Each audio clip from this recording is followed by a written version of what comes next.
Bueno, muy buenas tardes a todas las personas que me están acompañando hoy. Veo muchas personas conocidas y bueno, me alegra no estar solo en este momento.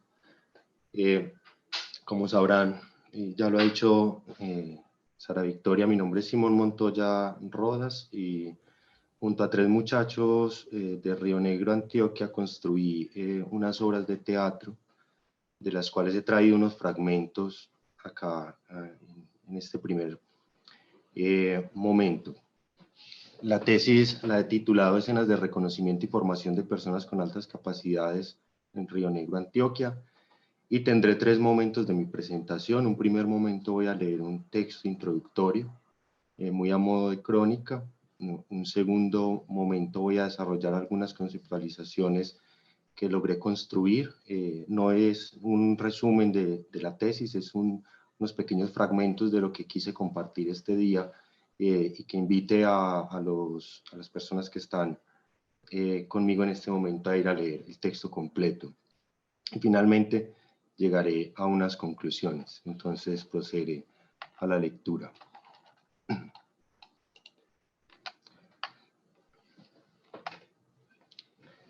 La palabra altas capacidades es una categoría social, una opción para refigurar el término superdotación en habla hispana, tanto en ejercicios académicos como en las políticas públicas de países latinoamericanos se encuentra una dispersión de adjetivos que finalmente nombran a personas que tienen altas capacidades, regularmente con un alto coeficiente intelectual. Para el caso de Colombia, el término que se usa es capacidades excepcionales. En nuestro contexto, la práctica del examen psicométrico sigue instaurada para declarar que estudiante tiene diagnóstico de altas capacidades. Específicamente, en Río Negro, Antioquia, si bien cambian los conceptos, la práctica evaluativa sigue centrada en el CEI. Lewis Terman, en 1916, estableció que una persona con superdotación corresponde a aquella que puntúe con un CI superior a 130. Desde entonces, la escena de reconocimiento no ha cambiado. En el camino, noté que el concepto de superdotación, giftedness, ha tenido varios giros. Propongo entenderlos en tres pliegues. En primer lugar, un giro multicriterio, que inicia con el modelo de los tres anillos de Renzulli, en la década de los 70. Este amplía el concepto de superdotación más allá de la inteligencia, sumándole la creatividad y el compromiso con la tarea. A este modelo dio respuesta Monks en 1985, texto traducido por Blumen en 1996, presenta un giro ambiental. Este psicólogo propone que la superdotación no solo tiene factores genéticos, también hay mediación de los ambientes como la familia, la escuela y el relacionamiento con pares. Lo anterior no es contrario a la postura de Renzulli, quien consideraba aspectos como el interés. Sin embargo, la conversación abierta lleva a este último a ampliar su modelo posteriormente para visibilizar el rol del contexto en la formación y los valores culturales. Aquí ya hay un tercer giro cuyo pliegue es difuso, el giro cultural. Lo podemos leer en Gagné, en la segunda versión del modelo diferenciado de la superdotación y el talento. Logra una propuesta sobre el desarrollo con base en una metáfora sobre los catalizadores de las capacidades biológicas y el devenir del talento a partir del reconocimiento social. Por su parte, Ziegler y Philipson plantean una discusión a los modelos multifactoriales. Estos autores postulan que los anteriores modelos consideran multiplicidad de elementos tanto del individuo como de los ambientes en el marco de una lógica mecánica, propia del nacimiento del racionalismo. Por esto, carecen de miradas desde paradigmas nuevos. En este sentido, Ziegler propuso un modelo que estaba basado en la complejidad de las acciones en los contextos.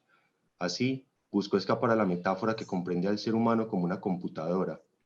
Este autor argumenta que los dones no son parte del individuo, sino de modelos teóricos que están enmarcados en unas proyecciones sobre qué hará cada persona en el futuro, unas normas que orientan los procesos educativos y las capacidades a evaluar. En un camino similar, encuentro a Stenberg, Harbin y Grigorenko, quienes se preguntan sobre el reconocimiento que la cultura hace de las capacidades de las personas. Escriben, comillas. En una cultura, un individuo con altas capacidades podría ser visto como un cazador, en otra cultura como un percusionista, en una tercera como un estudiante. Según ellos, el valor sobre las capacidades de las personas está basado en 5 criterios: excelencia, rareza, productividad, demostrabilidad y valor. Pude observar que el concepto de superdotación tiene origen en la relación entre psicología y educación, tras una ocupación sobre la productividad económica. Por esto, los modelos teóricos tienen como factor común la noción de éxito y excelencia con base en la capacidad de productividad. Desde el principio, las investigaciones de Stern en Alemania en 1912 y Terman en Estados Unidos en 1916 estaban orientadas a preguntas sobre el desempeño en contextos escolares. Asimismo, gran cantidad de las investigaciones que se producen a nivel internacional son sobre estudiantes con altas capacidades y no sobre personas con altas capacidades. Es decir, que esta es una diferencia o una adjetivación que se produce en el orden escolar. En este camino, los modelos citados aportan a la didáctica en tanto campo que estudia la enseñanza, a los programas de atención, a la psicología clínica, entre otras. En fin, obvian preguntas de tipo pedagógico. ¿Qué nos dicen estos modelos sobre nuestras formas de relacionarnos dentro y fuera de los espacios educativos, los órdenes generacionales e institucionales? ¿Por qué el interés de estudiar este fenómeno? ¿Qué implicaciones sociales tiene el ser expuesto en público como persona con altas capacidades? Stenberg y su equipo inician Exploration in Giftedness con una pregunta contundente: ¿cuál es la necesidad de la categoría superdotación? Y dejan tácita una respuesta enfocada al interés de la cultura estadounidense por el desarrollo académico. Por mi parte, no busqué enunciar un nuevo modelo explicativo. Observo que hay acuerdos en lo fundamental y factores comunes. Construí una comprensión desde otros territorios, desde las actuaciones en las escenas de la vida cotidiana, que nos permita visiones sobre la formación, a la cual fui llegando en la conversación en torno a la confusa palabra reconocimiento. Logré concluir que deseaba comprender los sentidos y los lugares de agencia en las escenas de reconocimiento y formación de las personas con altas capacidades que cursan el bachillerato en Río Negro, Antioquia. Y siendo ese mi objetivo general, procedí a ir al mundo de la acción, que te dice en el Fausto, en un texto que también queda registrado en una de las obras: en el principio todo era acción.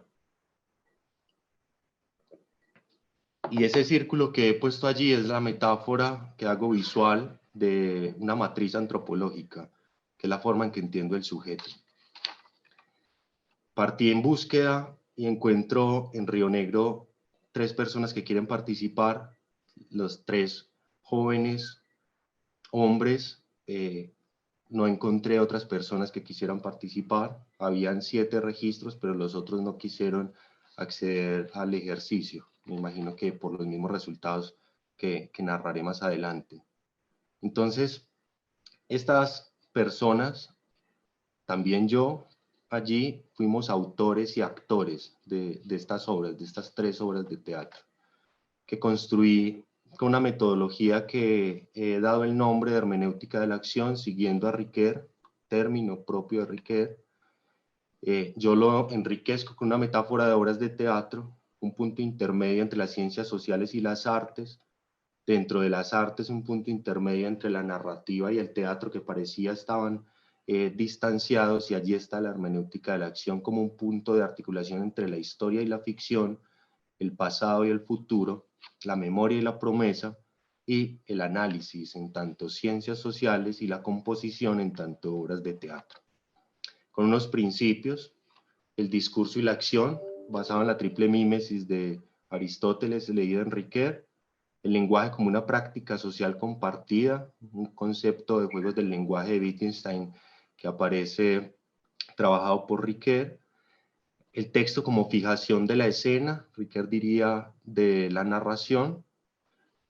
Nosotros lo organizamos en obras de teatro, fue una idea a la cual fuimos llegando y fuimos descubriendo en el camino. Y retomo algunas técnicas que llegan del teatro y otras que me llegan de la narrativa. Soportada en el estructuralismo como la explicación del sentido y vitalizada en la fenomenología como el mundo de la percepción, en un vaivén pendular que compongo yendo y viniendo entre técnicas de la narración y conversación y técnicas de la fijación del texto, planteando hipótesis, sospecha y luego transcripciones. ¿Cuáles fueron las técnicas de la narración?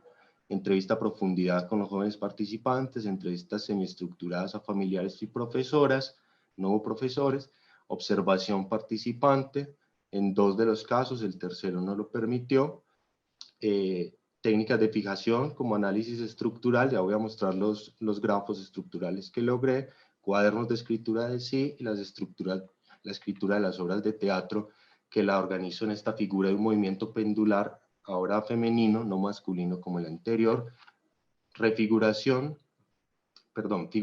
configuración, refiguración, conceptos de Riquet, y llego a la constitución de la obra. 2 gráficos importantes que me explican como la estructura general de la tesis.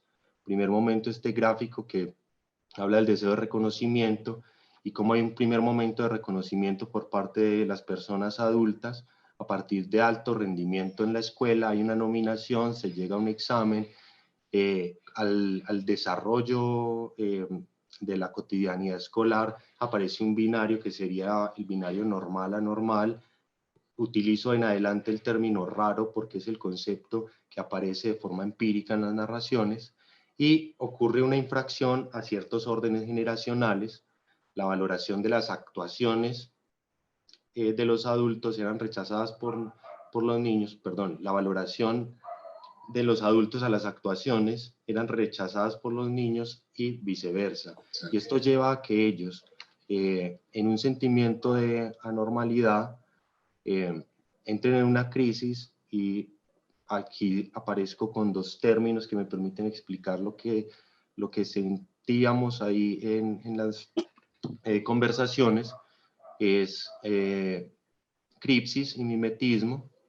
Cripsis es como una suerte de camuflaje en términos biológicos, y aposematismo, que es también un efecto biológico que lo que busca es ahuyentar a los depredadores. Estas relaciones causales me llevan a un análisis en binarios, como contrariedades entre el raro y el normal, reconocimiento de adultos como contrario al reconocimiento por parte de niños y jóvenes. El no reconocimiento de los jóvenes resulta cercano y relacionado al reconocimiento de los adultos, y estas actuaciones en concreto eran asuntos como colaborar, un alto rendimiento escolar, ser organizados en las actividades de la vida cotidiana. Eso para el caso de las 3 obras que construimos, fue lo que encontramos. Entonces transitan a unas actuaciones específicas como sabotear, en palabras de ellos payasear o trolear, y ser desordenados.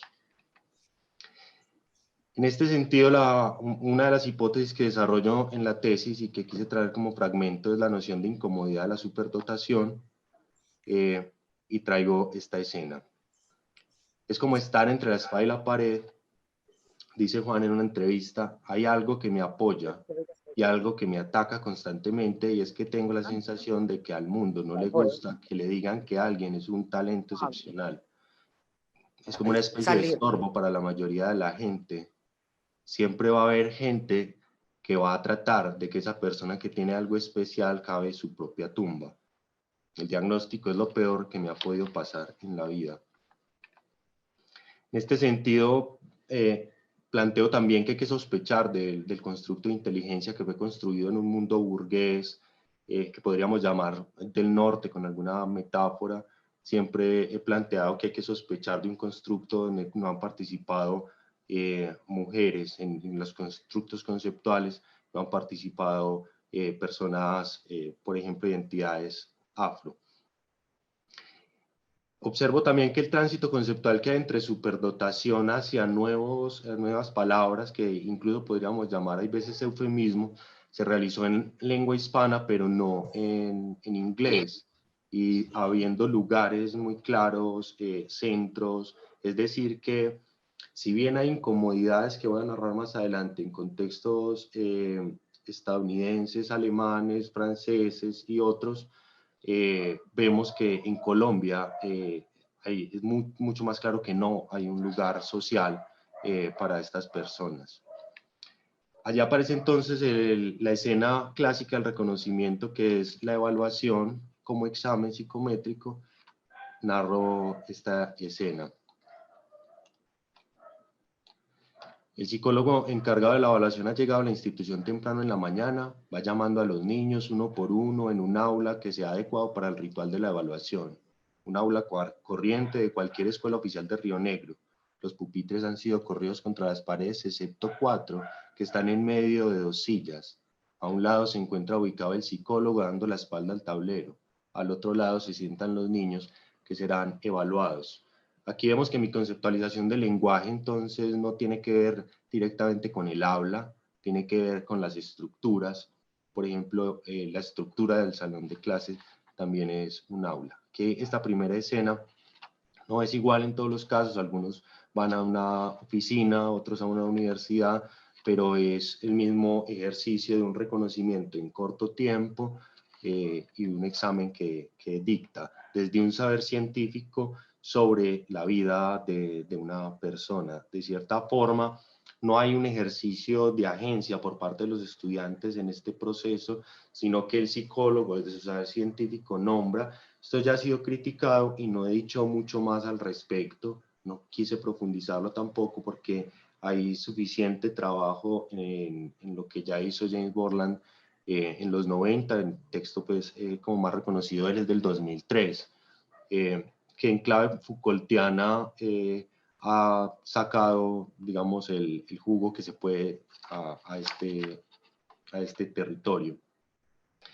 En este sentido, otra línea de incomodidad tiene que ver con los límites sociales, lo que parece como un gesto de reconocimiento y exaltación, como los premios en las pruebas saber, las banderitas, todo este tipo de tecnologías que lo que hacen es poner en relieve cierta imagen del alto rendimiento académico, lo que hace es incomodar y generar violencias posteriores o estructuras donde se enfatiza mucho esa subjetividad y con subjetividades como el raro, el nerd, el sapo, el ñoño, etcétera, etcétera, que son conceptos que juegan y que también tienen un ejercicio, una suerte de diagnóstico a partir de las actuaciones de la vida cotidiana, así no entren por vía clínica y de saber científico, siguen siendo adjetivaciones que están refiriendo o están produciendo una diferencia.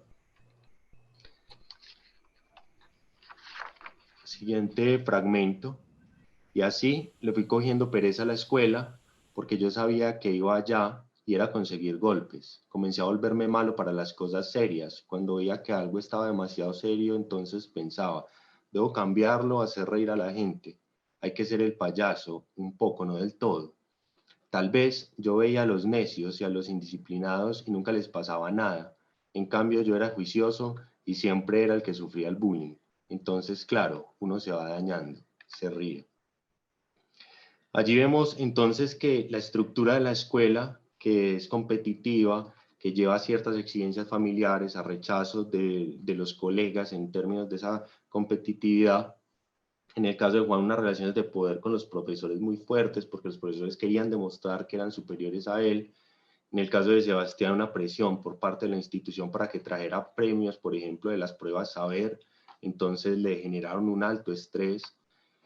Y así fui entonces a una siguiente reflexión que fue sobre identidad y diferencia, en términos muy hegelianos. Vemos cómo esa matriz, de nuevo, toda la decoración de la diapositiva hace referencia a la matriz antropológica, la estructura de sentidos que sostiene nuestra forma de relacionarnos en la sociedad, y aparece el sujeto raro como una infracción a ciertas normas, comillas, de la obra de Juan. Uno es el saboteador, hace chistes y todo el mundo se ríe, pero es porque está mal la escuela, está mal el sistema. Además, es que tener tanta energía reprimida lo excede a uno, lo exaspera, es como haber consumido éxtasis o qué sé yo, alguna droga así. Este concepto entonces de reconocimiento, que es muy cercano a lo que ha narrado Dewey en el subtítulo El individuo y el mundo, en el texto Democracia y Educación, que nos muestra cómo hay unos ideales que van conduciendo, unos intereses que nos van haciendo transitar hacia ciertas formas de habitar en lo social, van produciendo nuestra vocación, lo llama Dewey. En clave de Judith Butler, me pregunto entonces, ¿cuál es la viabilidad de ciertas vidas? ¿Cómo encontrar un lugar? ¿Cómo producirnos a partir de un no lugar hacia el cual vamos transitando en una suerte de lucha por el reconocimiento? ¿Habría una lucha por el reconocimiento? ¿Sería posible? Porque hay otros países donde existen esta especie de programas. Esta es una foto que tomo en la página web del programa Penthouse en Santiago de Chile. Hay un ejercicio y da una forma de manifestación de la capacidad. Habría que luchar por otras formas de reconocimiento de estas capacidades. Finalmente, somos reconocidos en sociedad por nuestras capacidades. El reconocimiento de sí lo plantea Riquet a partir de la escena de Ulises cuando llega a Ítaca. Es reconocido por ser capaz de atravesar los cabos de las hachas con una flecha. Y así empiezan a haber señas y señales de cómo se reconocía que él era Ulises. Negar la capacidad como base de una posible identidad trae muchos riesgos y yo voy a proponer que es posible reafirmarlo, pero que tiene muchos matices. Encuentro entonces una segunda estructura de sentidos que empiezo a relacionar ya en una comprensión con conceptos académicos. Entonces relaciono el binario alteridad, mismidad, resistencia, mímesis, aposematismo, cripsis, actuaciones de resistencia contra actuaciones miméticas. Encontramos muchas actuaciones miméticas, pocas actuaciones de resistencia. De la obra de Sebastián. Bueno, lo que pasa es que al principio con los niños más pequeños es más fácil hacer amigos, porque los niños son más sociales y no lo ven a uno tan diferente. Entonces siempre tuve un grupo de amigos que me querían por lo que era, también porque les ayudaba a hacer las tareas y se hacían en los grupos conmigo. Allí aparece frecuentemente una nostalgia de me utilizan para hacer las tareas, pero también como una suerte de fe en la sinceridad de la amistad. Aunque uno siempre tiene ese grupo de amigos, yo sentía que los otros me guardaban resentimiento silencioso, aunque me molestaban por otras cosas, pero no por eso, aunque también por eso. Yo no sé, ser o no ser, se ríe. También porque ser normal, puta normalidad, nos aprisiona tanto como nos libera. Todos esos son textos escritos por Sebastián. Al lado de mi corrección en algunos casos, pero son principalmente ellos. Entonces veo que hay un direccionamiento hacia la cripsis. Vemos cómo continúa esta historia de Sebastián. Yo siento que perdí las altas capacidades, pero no sé si las perdí. O sea, yo lo siento, porque como yo me volví normal, en especial porque ahora puedo hablar con personas sobre cosas, pero me haces pensar otra cosa diferente ahora. Esto es una escena donde él y yo estamos conversando en la obra. Me haces pensar otra cosa, finalmente es él sí mismo como otro que él en su narración se va observando. Yo he tenido una conversación muy libre.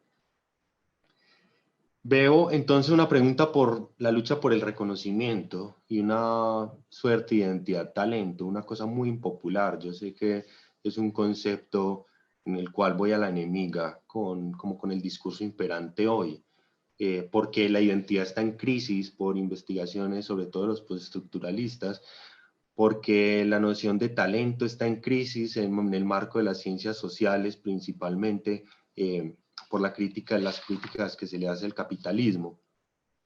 Pero pese a esta doble confrontación sobre la cual soy consciente, los movimientos capacitistas, anticapacitistas, considero que podemos aún encontrar una ruta allí. Veamos esta obra de Juan, coordinadora. Él llega como como castigo lo lleva la profesora donde la coordinadora. La coordinadora le dice, la verdad es que yo no lo hice por hacerle un daño, solo es que me parecía muy gracioso que una persona que supuestamente nos está enseñando informática no sepa qué le estaba haciendo yo a los computadores. Yo simplemente implementé un comando para que el computador abriera ventanas hasta que se apagara solo.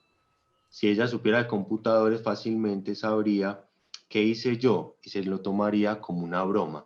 De cierta forma, consciente Juan en su obra, constantemente recordando el conocimiento es poder, eh, vemos cómo hay una especie de sanción, pero también una forma de atestación, de decir yo existo y me tienen que dar un lugar en este espacio. Esto sería posible si existieran otros sujetos con los cuales identificarse. Dice Judith Butler sobre una persona transexual que camina por Baltimore. Dice, puede caminar sin que la linchen porque hay muchas otras personas que están en su cuerpo, que caminan junto a ella, digamos, de manera invisible, pero están caminando junto a ella. En Colombia, estos muchachos, queriendo su subjetividad, tienen que transitar a desaparecer porque no hay nadie que camine junto a ellos como una opción viable de seguir viviendo. Personas con las cuales sentirse en conjunto, con las cuales hacer red, tejer, hacer comunidad.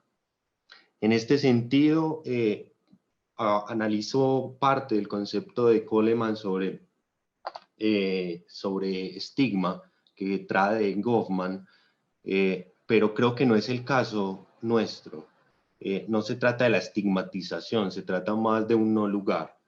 Entonces lo relaciono con investigaciones de una serie, una gran tradición que ha llegado en Estados Unidos, pero que traigo a estas dos personas que a mi juicio son dos representantes muy importantes de ese movimiento, Gilman Whitting y Donna Ford, donde han empezado a hacer investigaciones sobre personas negras, sobre latinos que habitan en Estados Unidos y que la presión social por salirse de ciertos esquemas culturales los llevan a tomar la decisión de tratar de ocultar su diagnóstico, de desaparecer porque, por ejemplo, en el caso de las personas negras, de las culturas negras, les empiezan a decir que se están blanqueando. Es decir, que la única manera de soportar esa categoría superdotada en el cuerpo es transitar hacia el ser blanco, blanco culturalmente. Lo mismo los latinos, lo mismo incluso mujeres u homosexuales.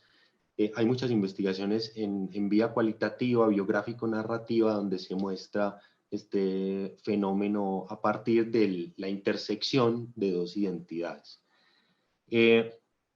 Entonces, la pregunta en términos de una posible lucha por el reconocimiento, yo la traigo una experiencia un poco más de las prácticas queer, en el sentido de que los eufemismos, cuando hieren, cuando un adjetivo se pone en el cuerpo de uno y uno se siente incómodo, hiere, cuando te dicen marica y eso es hiriente, la respuesta no es tratar de cambiar el concepto de marica, la respuesta es al contrario afirmarse y tratar de encontrar líneas de fuga, tránsitos a partir de prácticas afirmativas y no prácticas negativas.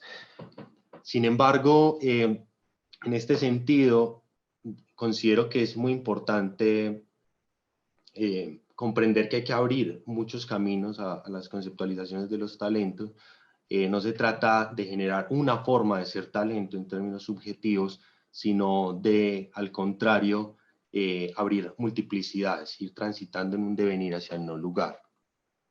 Incluso sin temerle al sustantivo superdotado, pese a todas las contradicciones que podría traer esto finalmente. Voy a leer unas conclusiones que escribí como para poder concretar el ejercicio. Tienes 10 minutos para terminar. Bueno, Simón. Muchas gracias, Toña. Las altas capacidades son una construcción social, una categoría producida a partir de unos ejercicios de clasificación de los cuerpos con base en un saber científico y posteriormente implica un reconocimiento de sí como persona capaz en el marco de una estructura de sentidos. Es decir, que no dependemos solamente de un examen, de una práctica de reconocimiento, sino que posteriormente hay una autoafirmación o un ocultamiento. Las demandas específicas de un contexto social que definen ciertas actuaciones y personas como productivas, exitosas o valiosas para la vida común. En este orden de ideas, cada sociedad, cada grupo humano genera un sistema de valores en torno a las capacidades y produce en concierto un orden social. Actúan concertadamente, en términos de Butler. Me distancio de la pregunta sobre la dicotomía entre herencia y ambiente, sobre nacimiento o crianza, sobre esencia o desarrollo. Dicotomías analizadas por DAE en el 2009 y 2018. Planteo que la superdotación, las altas capacidades o el talento son categorías que nos sirven para nombrar cuerpos, producir una diferencia a propósito de los logros y desempeños. Son una práctica socialmente compartida que se afirma a partir del reconocimiento de sí como persona capaz en el marco de unas demandas específicas de cada grupo social. La referencia a las capacidades y los talentos en una perspectiva de multiplicidad, dígase teorías de Gardner, teorías multifactoriales también, no deberían construirse bajo la negación de la categoría alta capacidad o superdotación. Si bien es importante hacer la crítica y flexibilizar el concepto de triunfo o éxito en torno a las capacidades, seguirán existiendo adjetivos de la vida cotidiana que trazan la diferencia a partir de los desempeños. Pensemos ahí, por ejemplo, que en culturas indígenas, en sociedades indígenas, aparecen prácticas que también son producciones de diferencia. Aparece el chamán, aparecen entre los juegos callejeros, entre los skaters, entre los deportistas en general. Las estructuras de competitividad con tecnologías que develan el triunfo o fracaso, que median el reconocimiento favorable o desfavorable por parte de los adultos y estudiantes, es la base de la diferencia que produce la segregación, el reconocimiento en forma de distinción. En este sentido, resulta ingenuo pensar que el cambio de una palabra transforme un juego del lenguaje. Sí hará transformaciones, pero no transforma lo esencial. Es decir, que no se trata de negar el concepto de superdotación por su contenido semántico. Se puede transitar de un concepto a otro, se puede transitar de una palabra a otra, pero si no cambia la práctica social que produce esa diferencia, no habrá un cambio, no habrá un cambio significativo. Considero posible el reconocimiento de las capacidades como bien común y no como una riqueza individual. Es posible hacer transformaciones a la estructura competitiva de la escuela que retire la relación entre capacidad y triunfo. Esto suena muy idealista, cambiar las tecnologías concretas de la escuela. Sin embargo, tenemos que empezar a transitar hacia allí, hacia otras formas educativas. Esto está mediado por la construcción de lugares en el marco de una máquina económica. Hay una noción de que la inteligencia permitirá un acceso a un mayor nivel social y económico. Por lo tanto, que la educación lleva al desarrollo económico, a la riqueza de la nación. Entonces, allí pareciera que aparece una pregunta por la inequidad. Tendría que haber equidad en términos de las capacidades, pero esto suena en vía deductiva, es decir, en modelos teóricos deductivos podría sonar algo muy viable, muy bello, muy popular, pero si lo miramos en vía fenomenológica, en vía inductiva, no lo encuentro tan viable. No podemos controlar tantos procesos de formación. Finalmente, habría que generar otro tipo de lugares. No se trata de evadir o de negar la diferencia que ya está producida por muchos otros factores. Se trata de enfrentar y acogerla. Esto no me es tan claro para el caso de Colombia. Estoy hablando de la educación en tanto riqueza de la nación. Si alguien tiene como interés el incremento financiero, el desarrollo académico no es la mejor opción, o al menos no es el camino más corto si estamos hablando de riqueza individual. Al contrario, si la entendemos como bien común, podremos estar abonando a los procesos de construcción de conocimiento, a soluciones de tipo macro y social que son importantes eh, para la sociedad contemporánea y que pareciera ser que la forma de trabajo sería salir del país. Entonces, como el fenómeno que han llamado la fuga de talentos. La estructura de la escuela sigue ordenando los cuerpos según la edad cronológica. La metáfora de edad mental sigue viva y es fundamental en nuestro modelo escolar. Esta, que presupone que hay intereses prescritos por la edad y que la forma de relacionarnos entre las personas se organiza según la fecha de nacimiento. Por esto, los familiares se preocupan porque sus hijos no comparten con niños de su misma edad. Asumen que es el comportamiento normal y adecuado. Lo contrario puede resultar patológico. En esta matriz de organización de la escuela, seriada en grados y pensada para que compartan las personas según sus edades, la noción de edad mental seguirá siendo un problema que desordena, pues es imposible no transgredir. Es un orden muy frágil. Cuando pretenden estandarizarnos con base en una noción tan arbitraria e incoherente como el concepto de mayorías, que es el origen de la metáfora de edad mental. La mayoría de personas logra hacer esto a cierta edad. En esta investigación encontramos un desempeño superior que se refleja en áreas reconocidas como materias en las instituciones educativas, lo cual llevó a una identificación inicial de las maestras encargadas. Este es el inicio para explorar escenas de reconocimiento respecto a desempeños superiores en artes y actividad física, entre otras, que cuentan con poca importancia en la economía de las calificaciones en las instituciones educativas oficiales del municipio, quedando probablemente más invisibilizadas aún. Finalmente, concluyo que existen estudiantes con altas capacidades, haya un diagnóstico clínico o no, cuando se reconocen en sus actuaciones que rompen los órdenes sociales, produciendo una diferencia, a la cual se responde con una categoría social. En Río Negro, estas personas no han encontrado espacios de acogimiento de sus actuaciones, de su forma de existencia, han optado por diluir la diferencia, por la cripsis. Ante esto, salto al vacío con una propuesta impopular en el marco de nuestra historia social. Me refiero a la posibilidad de una identidad centrada en la capacidad. Finalmente, se nos reconoce socialmente por nuestras capacidades. Es claro que tengo dudas. La identidad es un fenómeno en múltiples vías reprochable. Un territorio de aporías como la gestación de guerras y el uso técnico que hacen los agentes comerciales. Por ejemplo, una marcha del orgullo gay auspiciada por Coca-Cola u otras marcas. Aún así, encuentro viable el reconocimiento como talento, siempre abriendo puertas a nuevas constituciones de talentos no disciplinares, una identidad en devenir, no una identidad sólida. No hablo de dar una mejor educación a cierto grupo de personas para lograr rendimiento más óptimo, desarrollo económico, desarrollo social, ni de brindar apoyo psicológico a un grupo que tiene un trastorno. Busco simplemente hacer viables en nuestro contexto ciertos modos de vida que encuentro valiosos, consecuencia de mi historia.